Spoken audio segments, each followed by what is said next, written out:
ইতিহাসের পাতায় এক অভিশপ্ত নাম চেরনোবিল।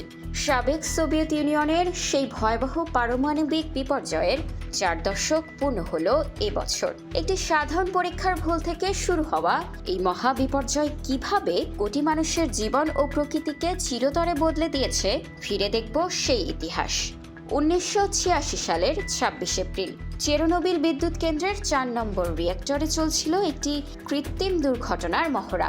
উদ্দেশ্য ছিল বিদ্যুৎ চলে গেলে কিভাবে চুল্লিকে ঠান্ডা রাখা যায় তা পরীক্ষা করা। কিন্তু পরীক্ষার সময় চুল্লির শক্তি মাত্রা অতিরিক্ত কমে যায়। পরিস্থিতি সামাল দিতে কর্মীরা কন্ট্রোল রড সরিয়ে ফেললে নিয়ন্ত্রণ হারায় পুরো সিস্টেম।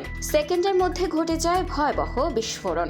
বিস্ময়কর ব্যাপার হলো, এই মহা বিপর্যয়ের খবর সোভিয়েত ইউনিয়ন গোপন রেখেছিল। কিন্তু 2 দিন পর 28 এপ্রিল চেরনোবিল থেকে 1000 কিলোমিটার দূরে সুইডেনে হঠাৎ তেজস্ক্রিয়তার মাত্রা অস্বাভাবিক বেড়ে গেলে টনক নড়ে বিশ্বের। ফাঁস হয়ে যায় চেরনোবিলের ভয়াবহতা।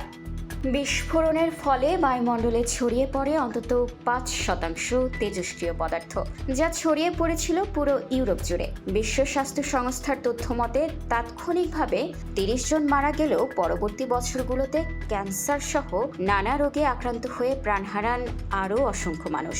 বিশেষ করে শিশুদের মধ্যে থাইরয়েড ক্যান্সারের ঝুঁকি বেড়ে যায় প্রায় 45 গুণ। ইউসির এক গবেষণা বলছে, গত 30 বছরে এই বিপর্যয়ের কারণে আর্থিক ক্ষতির পরিমাণ প্রায় $70,000 কোটি। আজও রক্ষণাবেক্ষণ ও স্বাস্থ্য ঝুঁকির কারণে এই খরচের পাল্লা দিন দিন ভারী হচ্ছে। বিদ্যুৎ কেন্দ্রের চারপাশে 35 মাইল এলাকাকে ঘোষণা করা হয়েছিল নিষিদ্ধ এলাকা। অবাক করা বিষয় হলো, গত 40 বছর মানুষের ছোঁয়া না থাকায় সেখানে এখন বন্য প্রাণীদের রাজত্ব।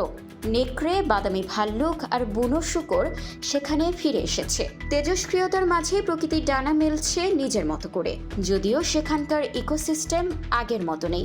চেরনোবিল আজ কেবল একটি পরিত্যক্ত শহর নয়, বরং মানবসৃষ্ট ভুলের এক চরম মূল্য হিসেবে ইতিহাসের পাতায় টিকে আছে।